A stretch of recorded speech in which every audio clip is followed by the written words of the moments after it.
Colsanitas para hablar un poco de todos los temas que tienen que ver con pediatría, con todo lo que nos está pasando como papás, acompañando a nuestros hijos.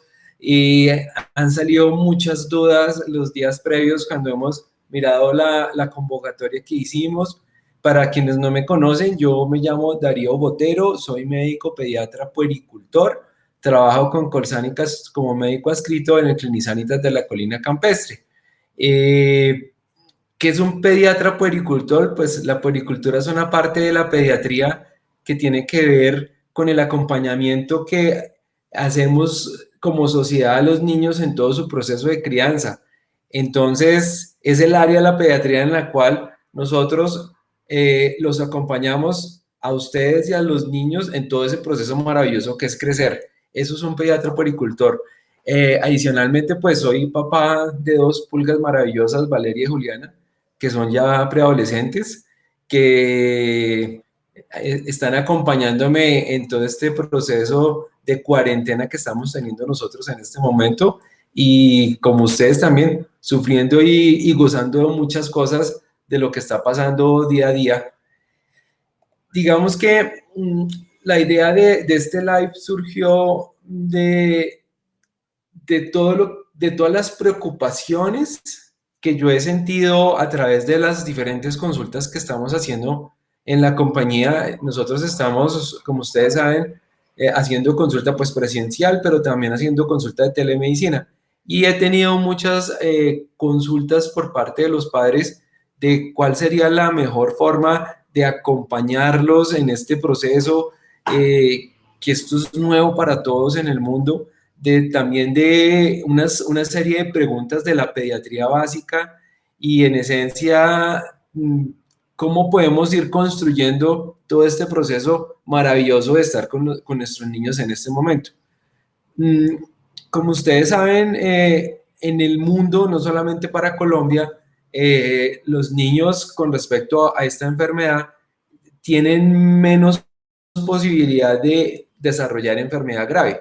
Algunos niños con algunas enfermedades muy puntuales lo pueden hacer. Sin embargo, la mayoría de los niños pueden tener enfermedad grave, algunos inclusive se pueden hospitalizar, pero el gran común, la gran base, no les pasa nada en particular. En ese contexto, en el mundo se decidió que los niños entraran también en una cuarentena para que ellos, digamos que se infectan muy fácil estando en los colegios, en los jardines y también los adolescentes en las universidades, no se enfermaran y no llevaran el virus a la casa, teniendo en cuenta que los adultos sí nos enfermamos más.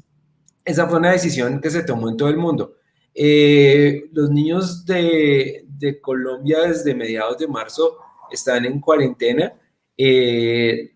La mayoría está haciendo todas sus actividades escolares a través de la tecnología que estamos empleando nosotros para comunicarnos. Y en ese orden de ideas, pues ya llevamos casi 2 meses con ellos, todo el tiempo en las casas y hasta esta semana el ministerio logró, después de insistencia por parte de la Sociedad Colombiana de Pediatría, la posibilidad de que ellos salieran también a dar una vuelta porque era necesario para ellos. Eh, sí, por aquí Carlos Alberto en el chat dice los niños con enfermedades graves como las cardiopatías, los niños con inmunodeficiencias, los niños, digamos que los niños menores de 18 meses también se les ha encontrado algún problema, alguna posibilidad de desarrollar más la enfermedad. Entonces, en ese contexto, pues, lo que decíamos, niños con enfermedades graves, pues, ellos tienen que cuidarse más, pero la decisión en el mundo fue dejar a todos los niños en la casita para poderlos acompañar. Y como les decía, hasta esta semana pudieron volver a salir nuevamente. En ese contexto, digamos que se hicieron estas recomendaciones para poderlos tener aislados y evitar dentro de lo posible lo que yo les decía, que los niños escolares se enfermaran, porque este es un virus que es muy fácilmente contagioso, ustedes se han dado cuenta, y evitar que llevaran la transmisión a la casa como tal.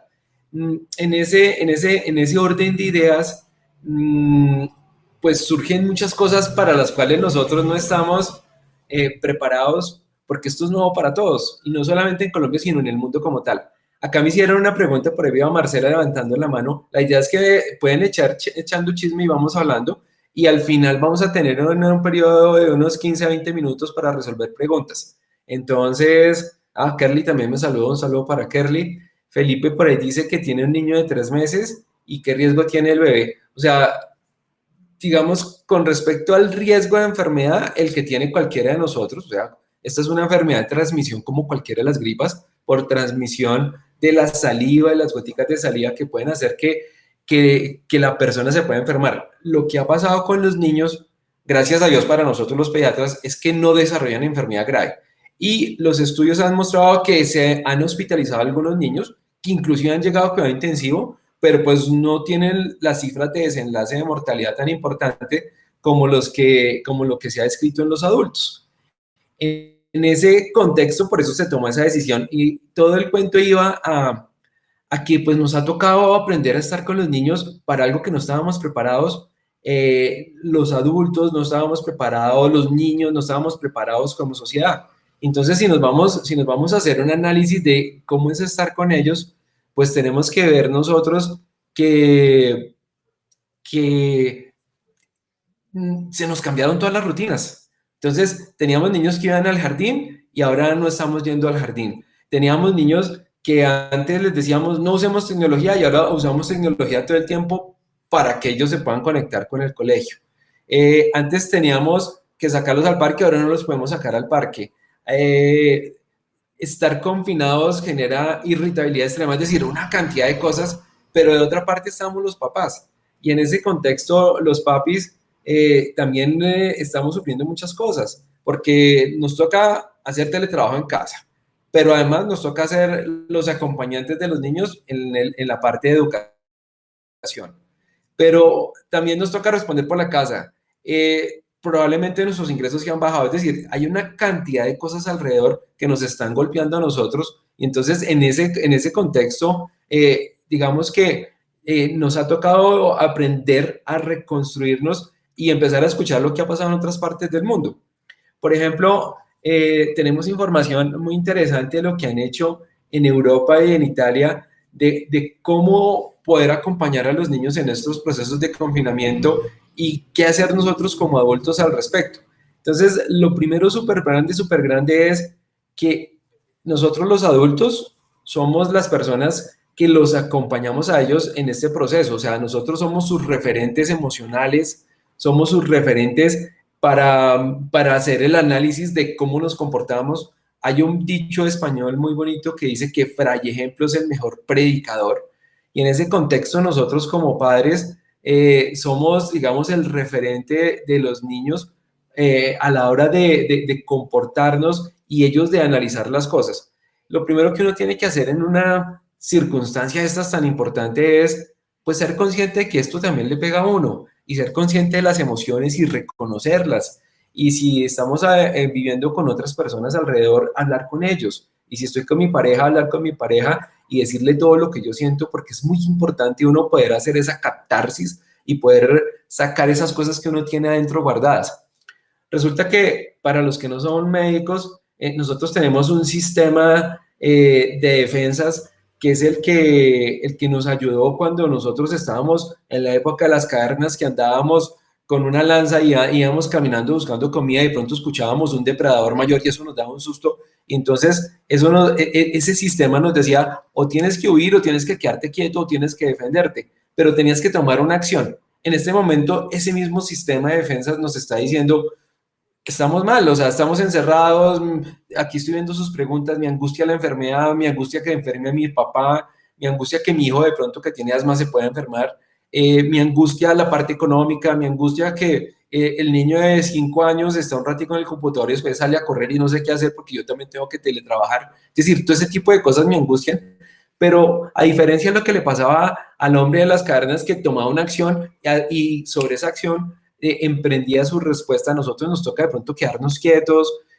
hacer un análisis de lo que está pasando y no hacer nada y quedarnos quietos nos está haciendo que se vuelva un círculo y que le diremos más de todas esas sustancias de ese sistema que yo les decía y que nos aumenten todos los síntomas que estamos teniendo, porque este problema no solamente es de los niños, sino también de los adultos.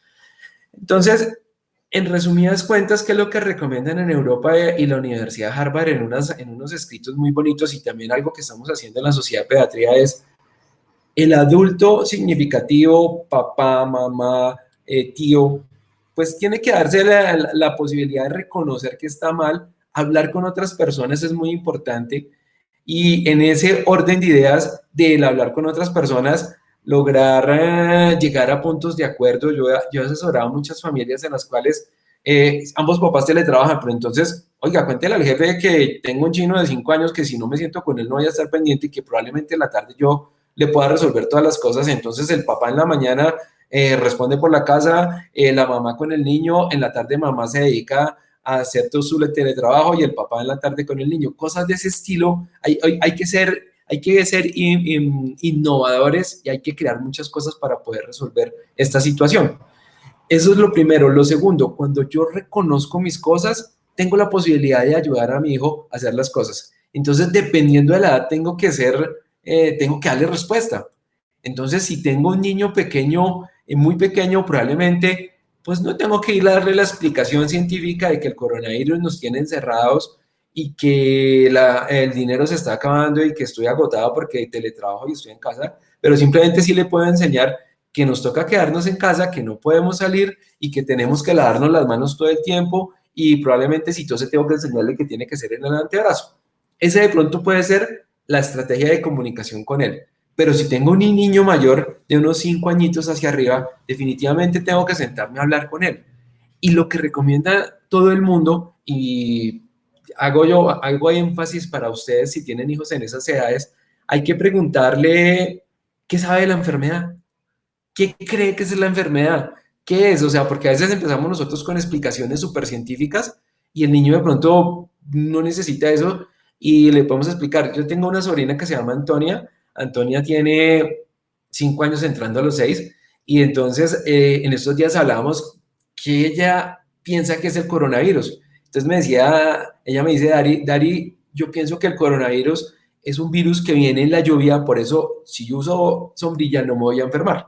Entonces me tocó explicarle que es cierto que ciertos cambios climáticos influyen, pero que este virus no viene en la lluvia y que ella tiene que utilizar otras cosas para poderse mejorar. Entonces, con los niños más grandes, explicarles la situación, validar sus sentimientos es absolutamente importante, darles una información clara, a los mayorcitos enseñarles que todo lo que escriben en las redes no es verdad, porque pueden escribir muchas barbaridades y, por ejemplo, estaba mirando lo que las mismas niñas escriben acompañando a las mías que me encantan mirar sus mensajes de red y entonces dicen unas cosas súper locas. Entonces es muy importante que nosotros validemos la información que es buena, que es mala y se las confirmemos a ellos, hablemos con toda la claridad del caso sobre la situación y también hay que empezar a crear unas rutinas de salud mental porque si no nos volvemos locos. Yo particularmente dejo el celular en las mañanas por ahí quieto y lo cojo al mediodía y en la tarde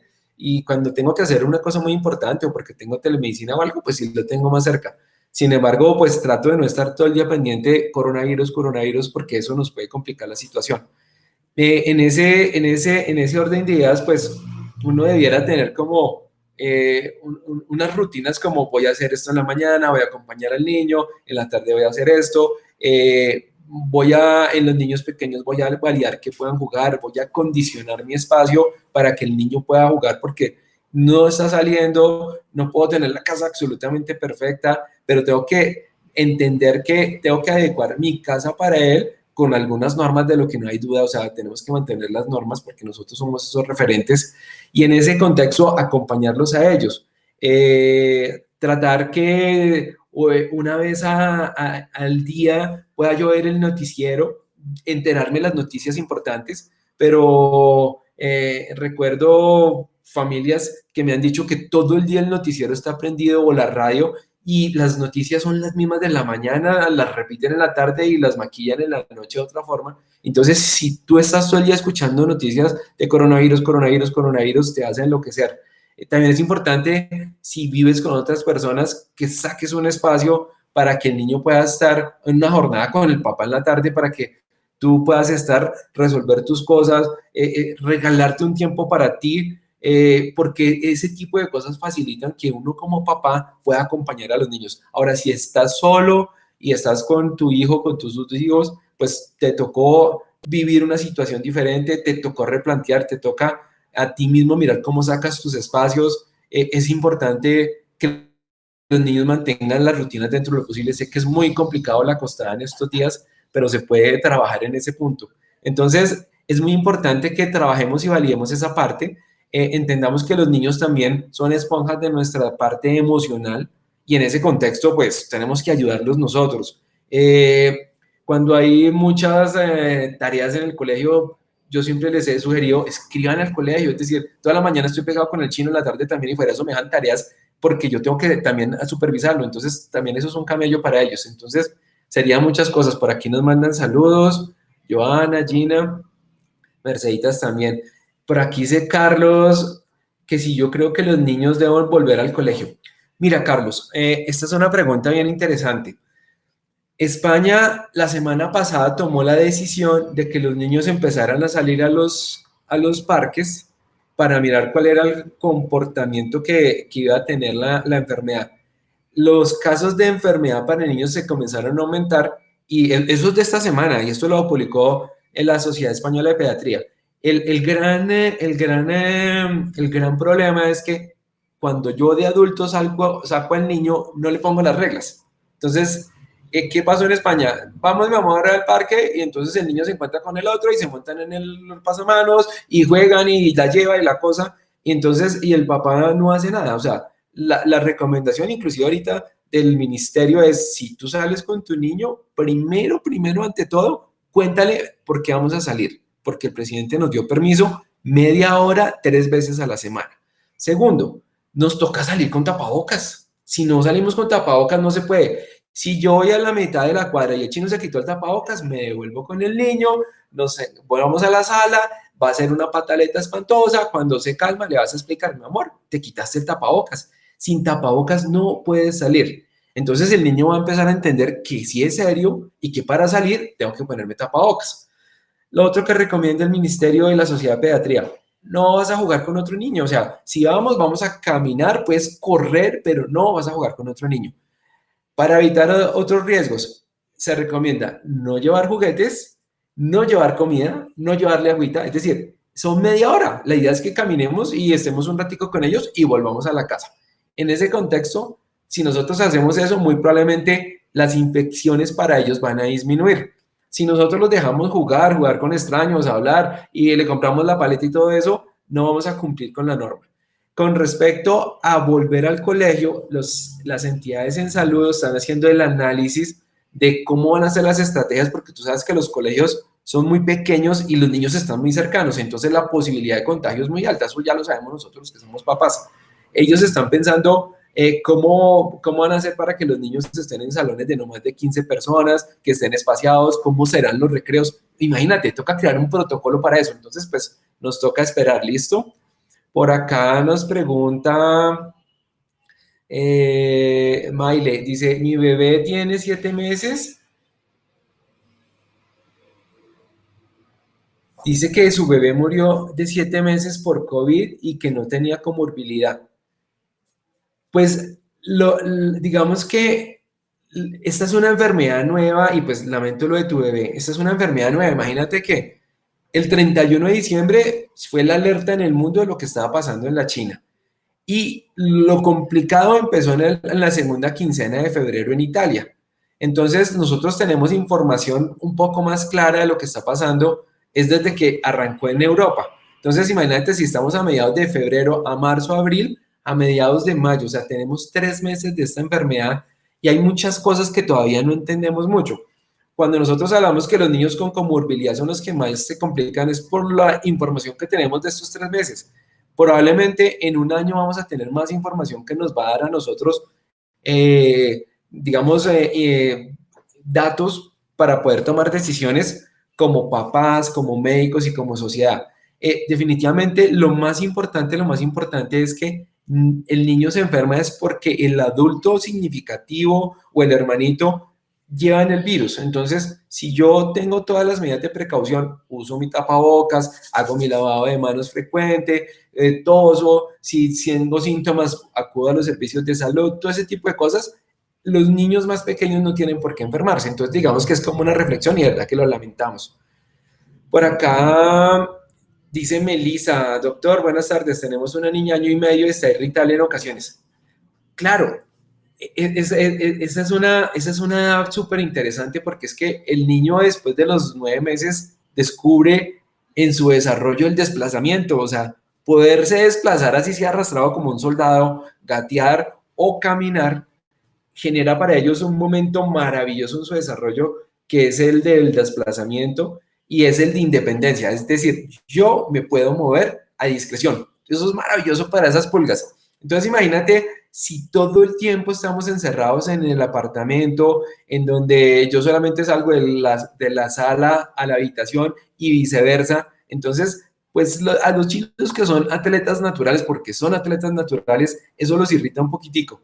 Entonces, la recomendación, valida sus sentimientos, dile, mi amor, entiendo que estás brava, que tienes que estar triste, cuenta conmigo, te amo con todo mi corazón, pero no podemos salir. Si le puedes acondicionar su sitio de vivienda para que tenga más posibilidad de juego, sería maravilloso. Recuerda que el juego en los niños es su actividad más importante, entonces sería maravilloso que tuviera una posibilidad de poder jugar. Sin embargo, estos niños tienen atención, o sea, su concentración se dispersa muy rápido, entonces ellos pueden estar en una cosita y irse a la otra, entonces por eso entran en esos periodos de pataleta. Entonces, pues bueno, hay que seguir. Sandrita nos saluda, dice Nati Maldonado, pregunta por acá, hola doctor. Saludos de Marcelo Sacristán, hola, saludos también, los pacientes del consultorio. Acá dice Gina, ¿qué tan cierto es que el efecto Kawasaki está asociado a niños que sufrieron COVID? Vuelvo e insisto, tenemos información de 3 meses para acá. Lo que se ha visto en Europa es que el virus puede producir un cuadro de fiebre persistente. Fíjate que eso ya es diferente al de los adultos, con una asociación a la enfermedad Kawasaki, que es la manifestación de un brote muy particular en la piel, una respuesta dentro del mismo organismo que requiere unos estudios por parte del médico y sobre todo es la fiebre persistente, los ojos se ponen rojos, una cantidad de cosas. Entonces sí hay una relación con la enfermedad Kawasaki relacionada por el virus en algunos casos.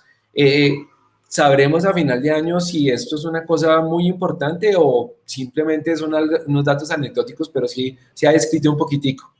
Bueno, por acá, ¿qué más dicen? Acá dice, oye, acá una pregunta bonita de Paula Pinilla. Dice, buenas tardes, yo trabajo en Migración Colombia y trabajo en el aeropuerto. No puedo teletrabajar. ¿Cómo debo alimentar a mi bebé? Entonces, el viernes pasado hubo un live muy bonito con Margarita Mora, que es asesora de lactancia de la organización. Y Margarita explicaba todo lo que toca hacer en lactancia, pero un dato fundamental, hasta ahora, con la evidencia que tenemos, nosotros no tenemos nada que nos indique que el virus sale por leche materna. Al contrario, Organización Mundial de la Salud, UNICEF y todas las academias de pediatría estamos luchando para que la lactancia se mantenga. Entonces, su merced cuando llegue a trabajar simplemente pues llega a su casa, se quita su ropa de trabajo, se baña muy bien, incluyendo sus pezones, por favor, y ahí sí va y disfruta ese momento maravilloso que es lactar con su pulga. Entonces, volviendo a nuestro cuento de crianza y acompañamiento, para redondear, porque hay muchas preguntas y todavía nos falta hablar de otras cositas, recuerda, valida tus sentimientos, tus emociones, revalíalos con la persona que tienes alrededor, repártanse cosas para hacer, por favor, y validen los sentimientos de los niños, entiéndalos, mantengan rutinas, mantengan las normas básicas, tienen que tener límites y tienen que tener disciplina. La disciplina no es cascarle, la disciplina es mantener una norma y que se mantenga. Dentro de los límites, si yo me acostaba a las 9 de la noche, ¿qué hago saltando detrás del chino a las 11 si tiene que estar a las 7 de la mañana? O sea, tengo que acostarlo y tengo que imponer digamos, mi autoridad como papá. Y la autoridad no es mandar, la autoridad viene el sufijo autor. Los autores hacen cosas. ¿Y qué hace uno como autoridad? Pues entonces, papi, nos vamos a acostar. Desde las 7:30 comenzamos a hacer todo lo que es previo para la acostada, le bajo el ritmo a la casa, bajo televisiones, toda la cosa, escogemos pijama, nos cambiamos, cenamos y te acompaño a acostar. Además, porque es importante para uno como papá poder descansar. Recuerda, no dejes todo el día escuchando cosas sobre coronavirus. Estás pendiente de buscar información adecuada. Pregúntale a ellos, dependiendo de la edad, cuáles son sus temores y sus cosas. Si tenemos un familiar enfermo, explícale que los médicos están haciendo su mejor trabajo y que no dejan ir a visitar a ese familiar y que cuando usted ve sano va a volver, y si pasa algo, pues siempre hay que explicarles con la verdad. Tratar de mantener otras actividades alternas es el momento de acompañarlos mucho, entonces hay que disfrutar esa parte. Repártete cosas con tu pareja, repártete también el teletrabajo con el acompañamiento a ellos. O sea, esas cosas muy importantes. El juego es fundamental para ellos. Los adolescentes se les amputó una cosa que es muy importante, que es su relación de grupo. Entonces deben estar retraídos, a pesar de que uno les diga, pero es que está chateando con el otro, ¿no? O sea, ellos necesitan validarse, estar con la otra persona que está al frente, que me puse un zapato rojo y un zapato verde. Ellos necesitan que el otro lo vea y le digan, wow, qué maravilla, ¿qué te dijeron en la casa? No, mis papás no me dijeron nada, así uno los haya vaciado. O sea, ellos necesitan ese tipo de cosas, entonces hay que acompañarlos y entenderlos. Y sobre todo, deja el espacio para comer todos en compañía. Esto es una cosa que estaba haciendo UNICEF y OMS. Aprovechemos ese espacio familiar para que entre todos, en comunidad, y ahora sí tenemos el tiempo, podamos sobrepasar este momento. Por acá hay más chismes, venga, miramos antes de pasar a vacunación. Acá hay una pregunta de Lorena, o sea, hay como 1.000 millones de preguntas. Bueno, vamos a mirar una que está aquí. Dice Lorena Jiménez, dice: debes utilizar lavado de manos, bañarte cuando llegues, utilizar tapabocas y no por nada del mundo dejar de lactar a tu bebé. Sí, de acuerdo. O sea, eso es cierto. Ya le estaba respondiendo a la otra señora. Los nutrientes que están ahí son importantísimos. Y acuérdense de una cosa, o sea, no solamente estamos sufriendo coronavirus, estamos sufriendo de muchísimas cosas más. O sea, en ese contexto, la lactancia es elementos maravillosos para que el niño siga creciendo. Bueno, vamos a mirar por acá qué más nos preguntaron. Dice Mari Luz Casallas, dice: hola Mari, ¿cómo estás? Buenas tardes. Dice: mi bebé cumplió hace poco 2 años y desde hace varios meses antes de la pandemia habíamos empezado el destete, pero durante esta época ha sido muy difícil. Él está más apegado al seno. ¿Qué hacer si ya había pasado a solo lactar, pensaba solo lactar hasta de los 2 años? Bueno, recuerda una cosa que es fundamental, y es que la lactancia a esta edad no solamente es alimento, sino lactar también es tenerte en la boca, olerte, sentirte, succionar, o tenerte ahí cerca.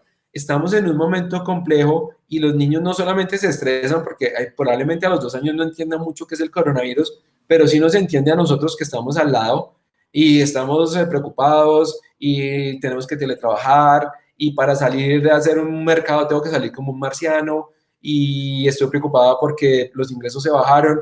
Todas esas cosas se pueden transmitir. Y entonces el niño simplemente lo que busca es succionar para tranquilizarse. Entonces, la decisión de hasta cuándo lactas es tuya. O sea, hay una sentencia maravillosa de la Sociedad Americana de Pediatría en un documento que escribieron hace unos años, que dice que después del año la lactancia se mantiene siempre y cuando la mamá y el hijo quieran ambos en la misma intensidad. Si solamente tú quieres, si solamente tú quieres seguirle ofreciendo teta, pero el chino te rechaza, no funciona. Si tú ya estás aburrida, pero el niño se pega a la teta todo el tiempo, pero tú ya no quieres, hay que explicarle y decirle, porque acuérdate, tiene que funcionar como un noviazgo, o sea, ambos estamos de acuerdo. Entonces, mi recomendación: si estás cansada, aburrida, explícale al niño y toma la decisión de irlo suspendiendo hasta que se vaya quitando. No hay un remedio mágico ni explicarse cosas en el seno. Yo siempre he pensado que uno tiene que ser honesto y sensato con el niño y explicarle al bebé que tú ya no vas a continuar más con la lactancia. Él tiene derecho a pelear, se va a poner triste, va a llorar. El llanto es la única forma de estar en desacuerdo contigo. Acuérdate que el llanto es la forma maravillosa que le dio que le dio la humanidad, que le dio la naturaleza más que la humanidad para poderse relacionar con nosotros y decirnos que algo que está en desacuerdo. Entonces, ese sería mi consejo. Entonces, si tú no estás de acuerdo, hay que ir explicando porque jamás ya habías iniciado el proceso. Bueno, por acá hay más correos. Dice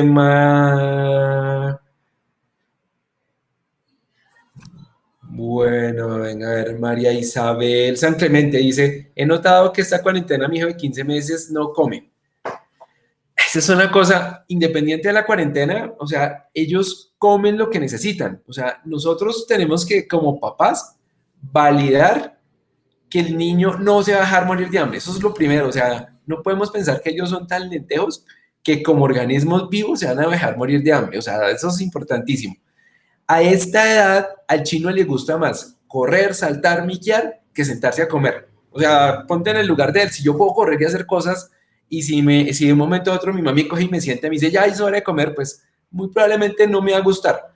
Y nosotros como papás a veces nos acordamos del día que no come, pero no tenemos claro los otros días. Hay unos días que come muy poquito, come regulín bis, come muy bien, come mal, regulín bis muy bien. Y fíjate que esa es la dinámica de alimentación de ellos, entonces no te angusties.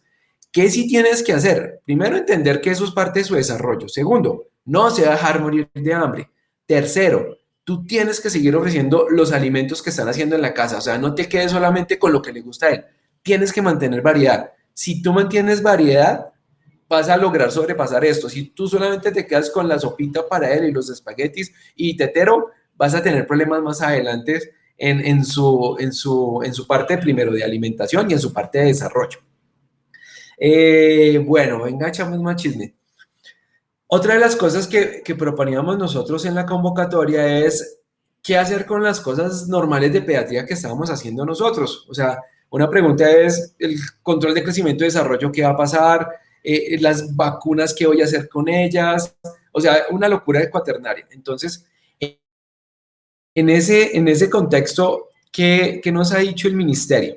Empecemos por el control de crecimiento y desarrollo. Ellos han dicho que las citas de crecimiento y desarrollo están abiertas, que si la organización donde yo estoy adscrita me permite de pronto ir a una valoración por telemedicina si no tiene un antecedente de que el peso esté bajo, la talla, algún problema, digamos, muy puntual, si simplemente es eso, probablemente acceder por esta tecnología y hablar con el médico, obtener una respuesta de él y volver a programar la siguiente cita de control como una cita presencial. Es más o menos como el contexto.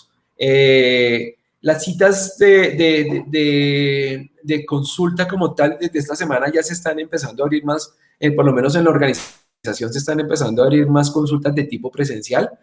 Digamos que la gran recomendación que está haciendo el ministerio, y eso es lo que está haciendo en todo el mundo, esta la gran recomendación es, si yo tengo enfermedad respiratoria, cuidador o el niño, no ir a la sala de espera porque voy a contaminar a las otras personas, irme una vez a un servicio de urgencias. Y esa es la pregunta, te la van a hacer en la sala de las secretarias. Utilizar las medidas de prevención antes de entrar al consultorio y están diciendo que necesitamos que, perdóname, mantener las medidas de prevención, gracias a Dios. Maile me dijo que el bebé no murió, yo leí mal, uy, bueno, menos mal, sino que era una pregunta, listo. Otra cosa es que, volviendo a lo de las consultas, están diciendo que seamos demasiado puntuales para que no nos tengamos que demorar mucho en el espacio. O sea, antes era muy rico de llegar, hablar, echar chisme un rato, pero no, ahorita vamos, algo muy puntual y después se pueden resolver otras cosas. En ese contexto, digamos que las consultas de crecimiento y desarrollo se van a hacer. La telemedicina creo que nos está ayudando mucho en este momento a todos y creo que esto llegó para quedarse. Muy probablemente vamos a encontrar una forma de poder establecer una forma, unos mecanismos para hacer mejor los controles, pero creo que esto llegó y a mí me ha parecido interesante en realidad estar con las familias y acompañarlos. Me he sentido más cercano, he visto más las casas, he podido mirar cosas de accidentes que ahorita voy a hablar un poquitico, por eso surgió esta iniciativa. Con respecto a la vacunación, entonces el ministerio tiene claro que tenemos que seguir vacunando a los niños. Es decir, tan pronto entramos en la cuarentena grande, en la primera fase de mitigación de la enfermedad, pues la recomendación era no saliéramos en un principio para hacer caso de todo esto.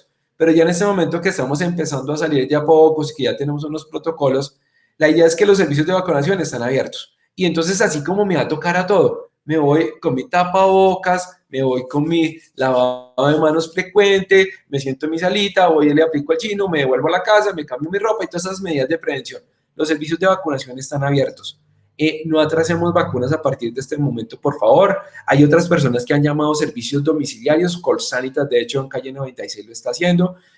Puedo dar fe de lo que hace Colsanitas. La gente que hace eso mantiene todas sus medidas de prevención para que cuando lleguen a la casa no lo vayan a infectar a su merced. Entonces, digamos que eso es importante. ¿Listo? Bueno, venga, chismeamos que aquí hay más preguntas. Cristina Rivera nos saludó, Astrid también. Hola, Astrid. Angeliquita, vamos, me saludó, un abrazo desde el consultorio también. Bueno, vamos por acá, dice Paola Rodríguez, dice, buenas tardes, doctor, tengo un bebé de 2 meses y 20 días. En cuanto al sueño, duerme y cuando lo acuesto en la cuna se despierta automáticamente. ¿Qué manejo le puedo dar al bebé?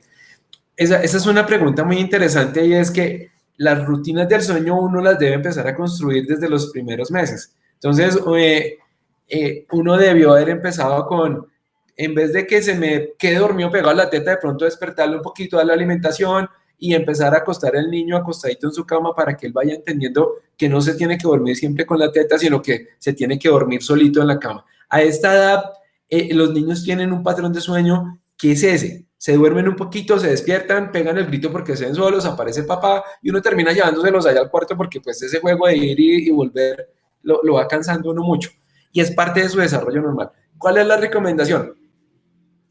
Hay unas personas que dicen las rutinas del sueño se van estableciendo como cualquier rutina. Entonces yo comienzo a bajar la actividad 1 hora y media antes de eso, le doy su cena, lo cambio, lo preparo, lo voy y lo acompaño al cuarto, espero a que se duerma, lo dejo que se duerma en la cunita solita.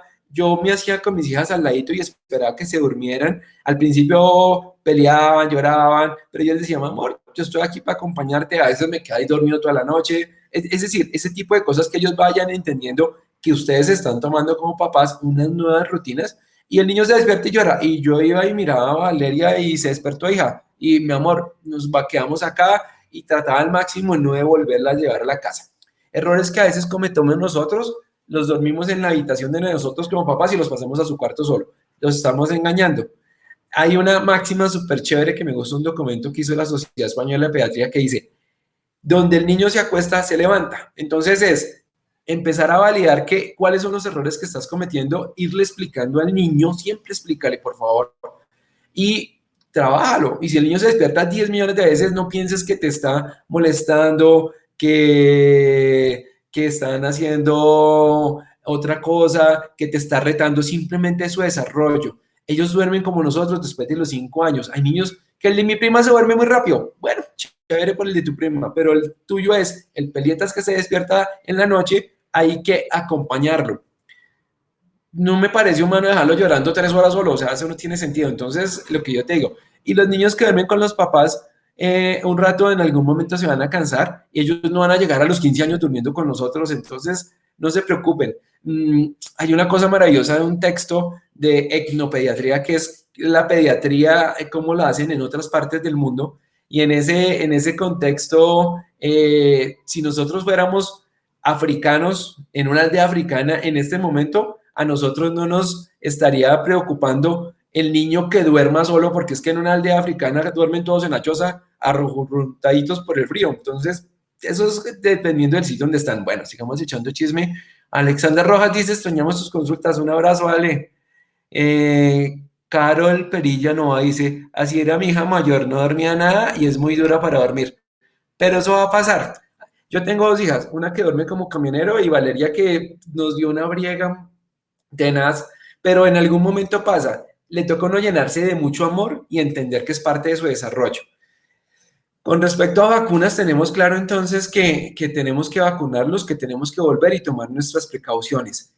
Vamos a entrar en este momento en el espacio de circulación de influenza y ya llegó la vacuna influenza. Entonces, si no tenemos ninguna contraindicación, por favor, coloquémosla. Esa es la recomendación de lo que están viendo en Estados Unidos. Hay gente que se está sobreinfectando y se está complicando porque tiene COVID e influenza. Entonces, ahí los tengo como para que lo tengan ustedes en mente. ¿Listo?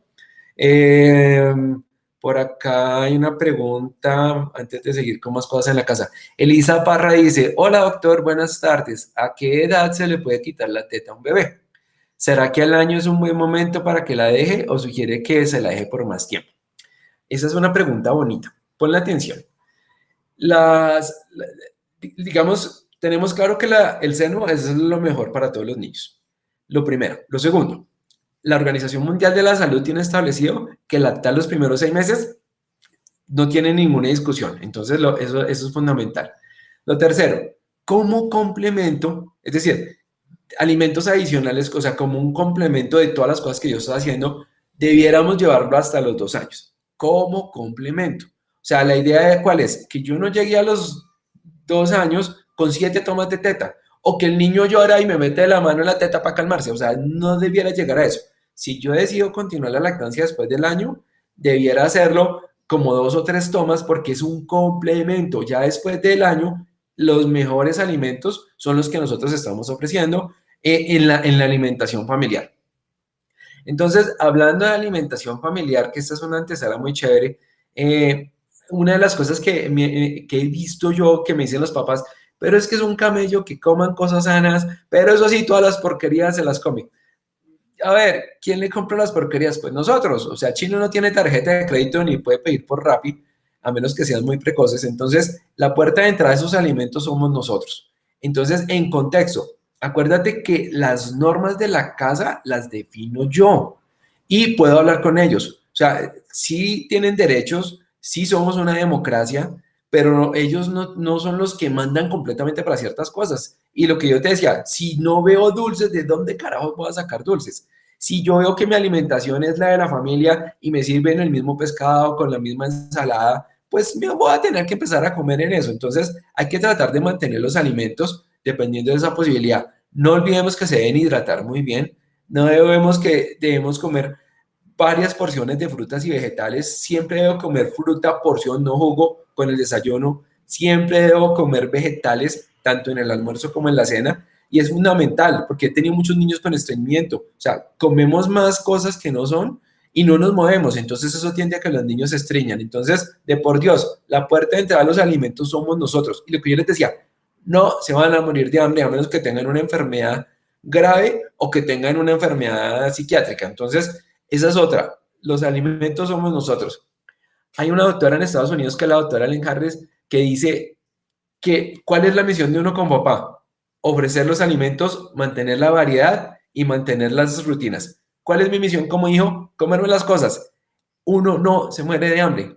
O sea, si yo tuviera un niño con una parálisis cerebral y que tienen que ponerle un alimento por una sonda a través del estómago, yo digo, pues ese niño tengo que alimentarlo sí o sí. Pero si tengo una pulga cósmica que corre, que salta, que raya la pared con la crayola, que juega, si es mayorcito está en sus clases de internet con los compañeros, si es el adolescente y todo eso, pues digamos que las cosas las tengo que hacer yo. Y evidentemente habrá momentos para comerse una buena pizza en familia. Bueno, venga, echamos más chisme que están hablando acá. Dice Melissa Obando, buenas tardes, doctor. Tengo un bebé de un mesecito, es una micropulga. Y últimamente cuando lo vi seno, al rato empieza a llorar y a pelear con la teta. La suelta, se irrita, quisiera saber por qué pasa esto.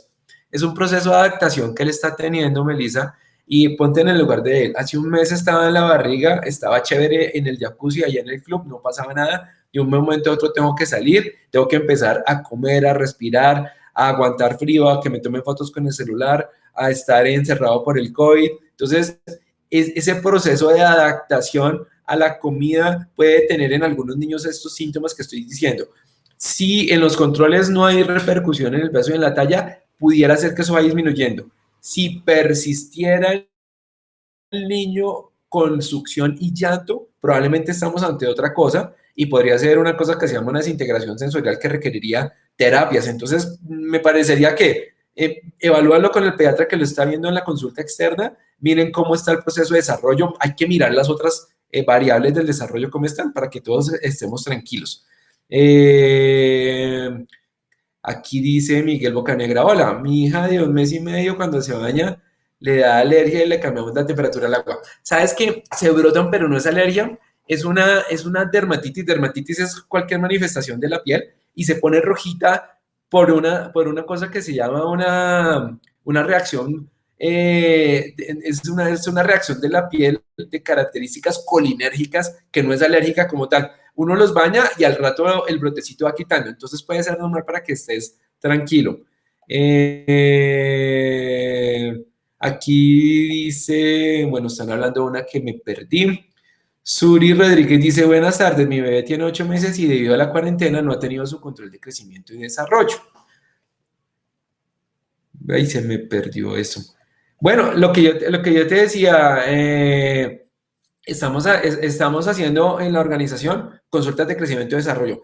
E inclusive hasta este momento estamos empezando a hacer las consultas presenciales porque digamos que ya empezó a salir un poco más de personas por recomendación del presidente dentro de su esquema que tiene. Entonces, puedes encontrar consultas por telemedicina. Yo estoy haciendo consultas de telemedicina y como les decía, me he encontrado con muchos pacientes y ya poco a poco he abierto, estaba yendo una vez a la semana a ver algunos casos muy puntuales, pero ya, por ejemplo, esta semana abrí 2 días porque ya las personas lo están solicitando. Eso y cumpliendo todas las maniobras. Entonces, cuando tú te sientas segura, hay que hacerlo. Salir ahorita o salir en 20 días, nos toca salir igual. O sea, el coronavirus llegó para quedarse en nuestras vidas. Con esto que estamos haciendo como país, el coronavirus no se va a ir. Así estemos vacunados, el coronavirus va a continuar. Entonces nos toca aprender, todo esto que está pasando nos cambió la vida. O sea, ya esos sitios de rumba, eso muy probablemente va a ser muy difícil que los vuelvan a autorizar. Si yo voy al centro comercial, créeme que me toca estar al lado pendiente del chino con tapabocas, lavado de manos todo el tiempo, y como que yo tengo un amigo que viene en la China y me dice que están entrando por números específicos, que a dónde van, voy a tal sitio, compras tal cosa y sales de enseguida, que casi que no te dan ganas de ir por el riesgo de contaminación, es decir, nos cambió la vida. Cuando volvamos a hacer cosas, nos toca hacerlas con todas las medidas de prevención. No podemos salir sin tapabocas, esa es la única forma de podernos controlar. Por acá dice Viviana Borges, doctor, mi bebé tiene 1 mes de nacida, ¿a qué edad debe ir al odontólogo? Esa es una pregunta bonita. Dicen que debiera ir al odontólogo con la primera erupción de dientes. Mientras tanto, siempre después de comer debieras ir introduciendo la limpieza de la encía. Entonces es una cosa como para tener en cuenta, ¿vale? Bueno, otra de las cosas que yo he visto, aquí dice Natalie, ¿qué tan efectivas son las vacunas celulares? Ambos esquemas de vacunación son perfectos. Las vacunas que compra Colombia para aplicárselas a todos los niños son maravillosas. Con eso se han controlado las infecciones. Y las celulares, tú lo que compras es que los síntomas sean menores. Entonces, pero ambos esquemas son absolutamente iguales. ¿Listo? Por acá dice Carol Rodríguez, mi bebé está próximo a nacer. ¿Qué recomienda cuando tenga que sacarlo por el tema de vacunas? Es decir, yo creo que te cumplieron las vacunas a ti y con respecto a las vacunas alrededor del grupo de las personas que están contigo, debiera tener el esquema de tosferina, las personas deberían ponerse influenza como tal, esa sería como la recomendación importante.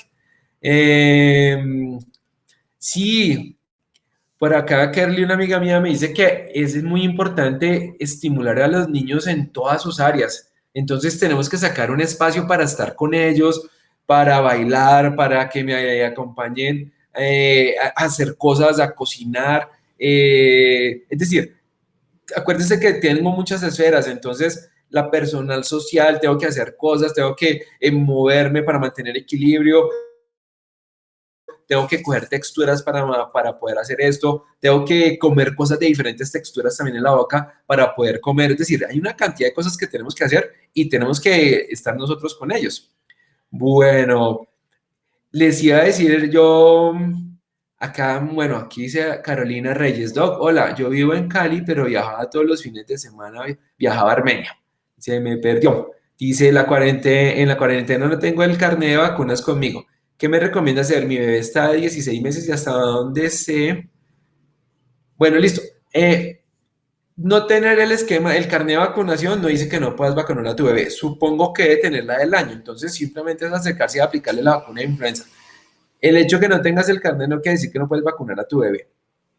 Otra de las cosas que hemos visto en los servicios de urgencias y que particularmente he notado en algunas consultas cuando he podido ver con la videollamada es eh, la prevención de accidentes. Entonces, les decía, los muy pulgas quieren moverse todo el tiempo. Entonces, si yo tengo mesas con puntas, si tengo cables pelados, si yo tengo la cama al lado de la ventana, es decir, ese tipo de cosas tengo que empezarlas a mirar yo, porque he visto niños que saltando se han caído y se han lesionado con múltiples lesiones en la cara que han necesitado que se suturen. He tenido niños que se han pegado contra las puntas de las mesas y se han cortado. Entonces tenemos que adecuar la casa para ellos. Desafortunadamente van a estar más tiempo. Entonces ese florero hermoso que me dieron el día que me casé, guárdalo, porque hoy probablemente va a tener que correr la mesa para algún sitio. La Academia Americana de Pediatría recomendaba en algún momento que uno debería gatear cuando tiene niños pequeños y mirar cómo es la casa. Entonces mirar, hoy si el niño se coge esta mesa, se le va a caer el televisor encima. Si se coge esto, se le cae la porcelana. Si estoy aprendiendo a caminar y me caigo, se va a pegar contra la mesa. Entonces, tengo que adecuar el espacio del niño para que no pueda tener accidentes. Entonces, es lo primero. Lo segundo, alejar los sofás de las ventanas. Además, si vivo en un apartamento, tengo un segundo piso en una casa, por el riesgo de caídas. Si no lo puedo hacer por la distribución, tengo que asegurar muy bien las ventanas de por Dios para que lo hagan, y lo mismo aplica porque esta semana tuvimos una caída de un niño de un balcón. Tercero, los medicamentos. Mira, esta semana hemos tenido niños que se han tomado la pasta de la atención del abuelito, y entonces se les bloquea, se les baja la frecuencia cardíaca. Hemos tenido intoxicaciones de niños que se toman todas las tabletas de tiroides. Ahí tuvimos un niño que tocó hacerle un pocotón de cosas. Entonces, los medicamentos bajo llave, no arriba, sino bajo llave, como responsabilidad mía. Esa responsabilidad mía como adulto, porque los niños son muy inquietos. Recuerda que están en su casa todo el tiempo, quieren estar haciendo cosas y pueden explorarlo. De otra parte, hay una costumbre que se hacía cuando yo era niño, y era reenvasar cosas en la botella de Coca-Cola que era de vidrio. Entonces, eso lo hemos seguido viendo, de reenvasar cosas en esa botella, y los niños no tienen noción de que usted estaba colocando ahí el hipoclorito de sodio o la solución de jabón o la solución para desengrasante. Entonces, en ese orden de ideas, nuestra recomendación es no reenvase cosas, por favor. Y si lo reenvasa, téngalos en un sitio donde esté absolutamente seguro de que su hijo no va a adquirir. La mayoría de las cosas son prevenibles en casa, este tipo de accidentes. ¿Listo? Entonces, eso lo tenemos que trabajar nosotros. De otra parte, si yo tengo a mi hijo enfermo, y la mayoría de nosotros sabe cuáles son los signos de enfermedad grave, en el caso de los pequeños, fiebre persistente que no se dé mayor a 2 días, que vomite todo lo que come, tos muy severa que va empeorando, que respire muy rápido, sin fiebre, y que tú lo veas respirando agitado, que su merced lo vea mal. O sea, quien mejor conoce su pulga es uno mismo. Entonces, en ese contexto, si yo veo un signo de alarma importante, no esperar para consultar. Hay que ir, y lo que les digo, nos toca aprender a vivir con esta pandemia, porque no se va a quitar ahorita. Entonces me toca ir a un servicio de urgencias, me toca ponerme un tapabocas y me toca hacer todas las medidas de prevención. Entonces es muy importante para que lo tengamos en mente. ¿Listo? Bueno, por acá Felipe dice, después de los 6 meses, ¿qué debe comer un bebé? Variedad de comida.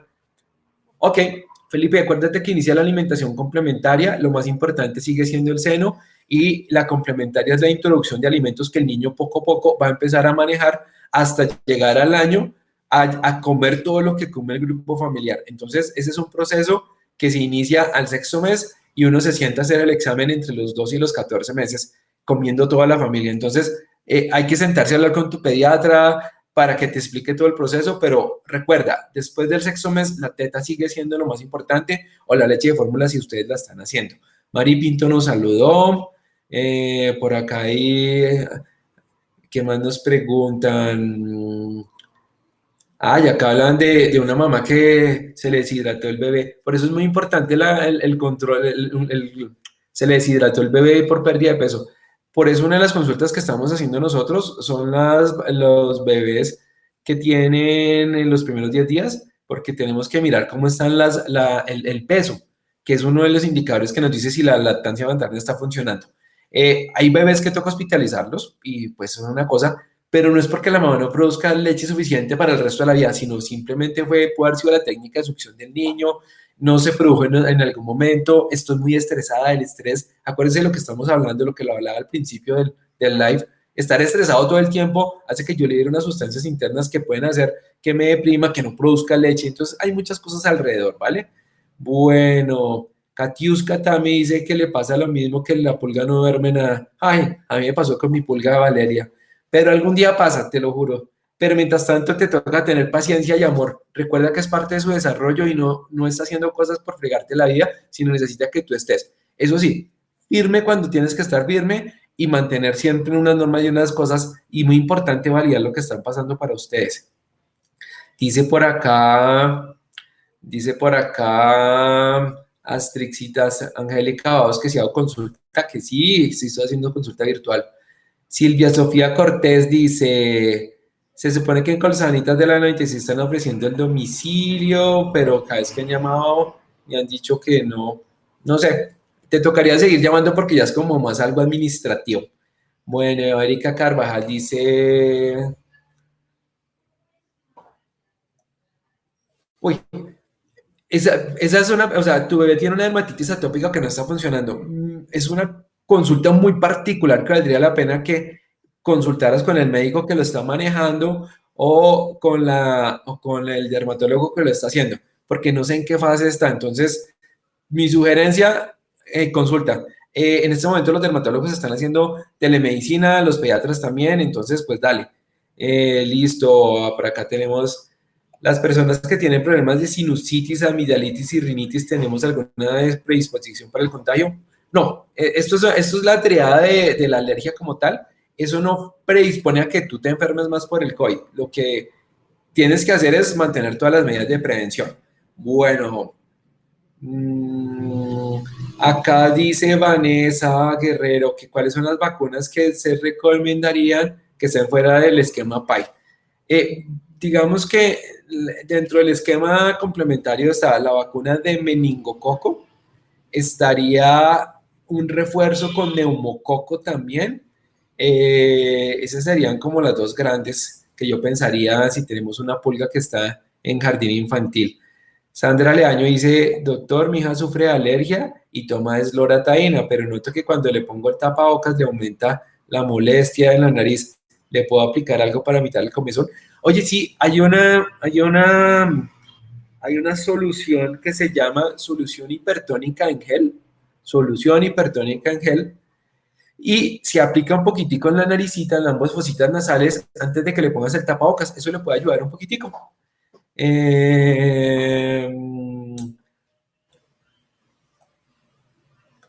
Dice Marta Lucía Pilonieta, se me corrió. ¿Qué vacunas? ¿Qué vacunas? Listo. ¿Qué vacunas se deben colocar? No, pues en esencia todas las del esquema se están haciendo. En cuanto al acompañamiento como tal que debemos tener nosotros, tenemos que recordar unas cosas fundamentales. Y es que los niños son, digamos que son las personitas más indefensas que tenemos en este momento, porque ellos están en un proceso de formación, depende de todo nuestro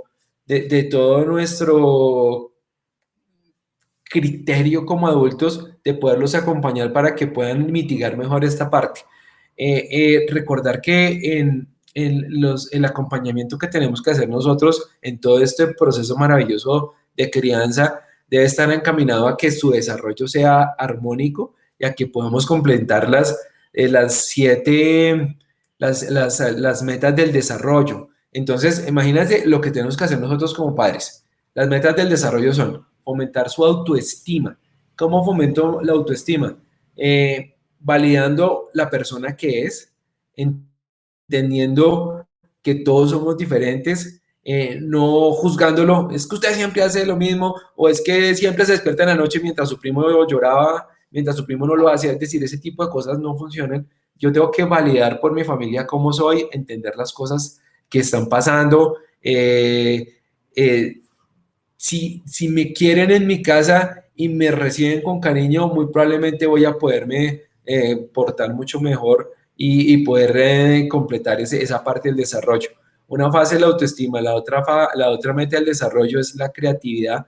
Y me he encontrado que en esta cuarentena todos pensamos que creatividad es darle a los niños pinturas y colores para que hagan cosas, pero el arte no solamente es una manifestación de creatividad, la vida en sí misma es creativa. Entonces, la creatividad depende de cómo puedo yo resolver cosas, cómo puedo, dependiendo de mi edad, cómo puedo ir acoplándome a la vida y cómo puedo estar en ese contexto maravilloso para hacer cosas. Otra meta del desarrollo es la solidaridad, y la solidaridad no es dar una moneda en el supermercado, sino cómo nosotros empezamos a trabajar en equipo y cómo, dependiendo de mi edad, yo comienzo a involucrarme en el circuito de la familia. Si yo tengo hijos adolescentes, tienen que ayudarnos a nosotros los padres, y he hablado de común acuerdo con ellos. Esto es fomentar solidaridad. Si tengo una pulga muy pequeña, ¿cómo puedo ser solidario? Me voy y lo ayudo a tender la cama antes de iniciar su clase. Siempre llevo los platicos a la cocina para que los puedan lavar. Eso es ser solidario. Y el ejemplo es el que arrastra para estas cosas. Entonces, eso es absolutamente fundamental. Otra meta del desarrollo es la felicidad. Y felicidad no es que yo esté quietico y deje de llorar, sino la felicidad en el contexto de crianza es como yo le enseño al niño a afrontar la vida, porque los niños aprenden de lo que vemos. Yo decía al principio que fray ejemplo es el mejor predicador. Y en ese contexto, ¿cómo asumo yo esas situaciones complejas? ¿Cómo asumo yo esto que está pasando alrededor? ¿Cómo miro el vaso medio lleno? Porque gracias a Dios, aunque estoy en cuarentena, tengo la posibilidad de tener un techo, tengo la posibilidad de comer, tengo la posibilidad de tener otras cosas maravillosas que no tienen otras personitas, y eso se lo podemos enseñar a transmitir a ellos. La felicidad se va a enseñar, se puede enseñar con como yo vea que asumen las personas. Hay un escritor maravilloso que es Tanver Chahar de la Universidad de Harvard, que dice que la felicidad es como nosotros resolvemos todos los conflictos que nos plantea la vida. Entonces, esa es otra meta del desarrollo. Otra meta del desarrollo es la salud, y en el contexto de salud no es que yo esté enfermo, sino cómo gestiono yo mi vida. Entonces, cómo gestiono yo en este momento alimentación, cómo gestiono yo prevención de accidentes, cómo gestiono yo mantener la lactancia, cómo gestiono yo que el niño pueda seguirse vacunando. Esas son las cosas que se están relacionando con salud. Y otras personas hablan de la espiritualidad como otra meta del desarrollo, independiente del credo. Entonces, todas estas son las cosas que hacen que uno tenga como un tejido, o sea, tener salud, tener espiritualidad, solidaridad, felicidad, autoestima, hace que uno como que teja un tejido, y ese es el tejido de resiliencia que me va a permitir enfrentarme ante la vida. En ese contexto, ¿qué deberíamos hacer nosotros los padres, que somos las personas que acompañamos a los niños en la crianza? O sea, tener claro que los niños, dependiendo de su edad, tienen unas necesidades diferentes, y que tienen unos límites diferentes que se tienen que hacer. Yo no puedo pretender que un niño de 5 años haga lo mismo que un niño de 17 años, o que un niño de 3 años porque hoy hizo una cosa, la va a hacer todas las días así. No, el niño de 3 años está en un proceso de desarrollo y yo no le puedo exigir al niño de 3 años que se siente 2 horas a la videoconsulta, a estar en videollamada con su profesor, porque eso no va a pasar, porque tengo que entender que su desarrollo es ese. Entonces, tenemos que estar más humanizados y humanizantes y más cariñosos con nuestros hijos para que nosotros podamos acompañarlos en este proceso.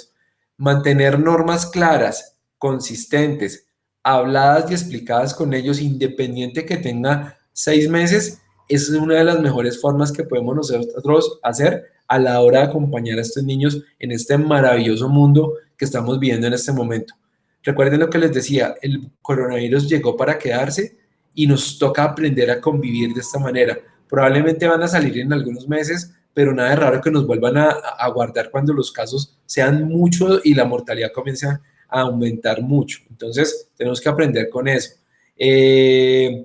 Eso sería como de las cosas que yo tenía para contarles hoy. Veo que esto se está moviendo de una manera súper loca en las preguntas. Hay 10.000 millones de preguntas que me parece chévere que la gente pregunte. A ver, por acá miremos de las últimas. Eh, por acá me recomiendan ver un live. Por acá me mandan saludos, gracias. Lina Paula Ramírez. Bueno, una crema. Por acá me dieron más gracias por las recomendaciones. Geraldine hace una pregunta interesante. Dice que en el municipio le sugieren colocar los tapabocas a los bebés. O sea, es muy complicado con bebés menores de 18 meses que anden con el tapabocas. Sin embargo, yo los he visto cuando hacen visitas en las unidades oncológicas. Si tú lo puedes hacer, digamos que no me parece, no me parece mal, siempre y cuando no queden muy apretados y los niños pueden respirar bien. ¿Listo? La alimentación, ya hablábamos que nos toca mantener alimentación y además de actividad física. Eh, Acá dice que mi bebé de 2 meses se me perdió. Es que esto se corre. Dice, si debo llevar mi bebé a los 2 meses. No, tienes que llevarlo, cubrirlo muy bien. Es decir, mira, cuando yo saco a mi bebé ahorita a vacunar, ¿qué tengo que hacer yo? Tapabocas, llego, hablo con la persona de la caja, mientras tanto estoy con mi bebé, mantengo una distancia de más de 1 metro con las personas que están alrededor mío. Si hay alguien tosiendo en una sala de espera de gente sana, pues toca decirle a la señorita de la caja o a otra persona que esa persona se tiene que ir abajo a un servicio de urgencias, es decir, ese tipo de cosas. Pero nos toca aprender a convivir con esto y nos toca vacunar a los niños, ¿listo? Bueno, yo creo que nos quedan 2 minuticos más. Dice... dice Juan KM, dice Juan Camilo Becer, hola Darío, mi consulta es esta, mi bebé de 8 meses tiene rojito el cuello porque la saliva lo que más, ok, la saliva tiene algunas sustancias que se utilizan a la hora de la digestión, entonces en ese contexto, cuando se babea los quema un poquitico, un muy buen truco es ponerle vaselina unas varias veces al día hasta que se mejore, la vaselina es un excelente recuperador cutáneo, entonces te lo recomiendo. Para terminar y para concretar, los padres somos los acompañantes del proceso maravilloso que es crecer. Crecer es una cosa maravillosa. Yo creo que una de las cosas que más lo ponen feliz es recordar cuando era niño, cuando recordaba a uno de sus amigos del barrio, cuando uno recordaba lo maravilloso que era la Navidad, cuando uno recordaba las visitas de familia, es decir, todo ese tipo de cosas. Entonces, la infancia es un espacio donde somos vulnerables porque dependemos de otras personas y donde los derechos los tenemos que reconocer las demás personas que estamos alrededor. Entonces, esa es mi invitación. Reconozcamos que todos estamos en un momento complejo actualmente, que tenemos que validar lo que nos está pasando, pero que los niños dependen de nosotros, que los niños tienen procesos de desarrollo que así estén en confinamiento continúan, que van a seguir peleando, que van a seguir llorando, que el adolescente te va a seguir diciendo cosas. O sea, eso va a pasar. Tengo que llenarme de amor infinito, saber que el gerente de esta compañía soy yo y que tengo que tomar las mejores decisiones. Entonces, los invito a eso. Espero que de verdad todas las cosas que pude compartir con ustedes hubieran hubieran sido de la mejor forma. Y si Dios da licencia y la compañía piensa que podemos volver a repetir otro live, cuenten conmigo. De verdad que les agradezco mucho y una próxima ocasión. Muchísimas gracias.